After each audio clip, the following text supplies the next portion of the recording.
Diqqat, shoshilinch xabar. Taniqli inson o'z uyidan o'lik holda topildi. Assalomu alaykum. Muhim hamda tezkor yangiliklarni o'tkazib yubormaslik uchun kanalimizga obuna bo'lib, videoroliklarimiz davomida bor yo'g'i bir donadan like hamda podpisatsiya tugmachalarini bosib qoldirishni unutmang. Jahongir Mirzo taxallusi bilan ijod qiluvchi yosh shoir va yozuvchi, O'zbekiston Jurnalistika va ommaviy kommunikatsiyalar universiteti talabasi Jahongir Namozov o'z uyida o'lik holda topildi. Dastlabki ma'lumotlarga qaraganda, u o'z joniga qasd qilgan. Bosh prokuratura matbuot kotibi Hayot Shamsuddinov Qalampiruz bilan suhbatda Jahongir Namozovning o'limini tasdiqladi. Uning qayd etishicha, hodisa 15-aprel kuni Namangan viloyati Pop tumanida sodir bo'lgan.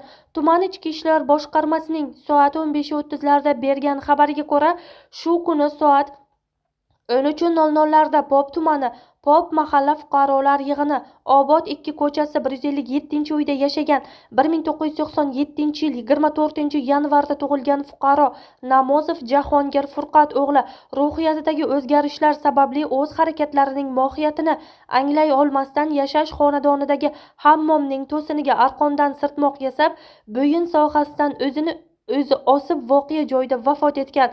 Respublika sud tibbiy ekspertiza ilmiy amaliy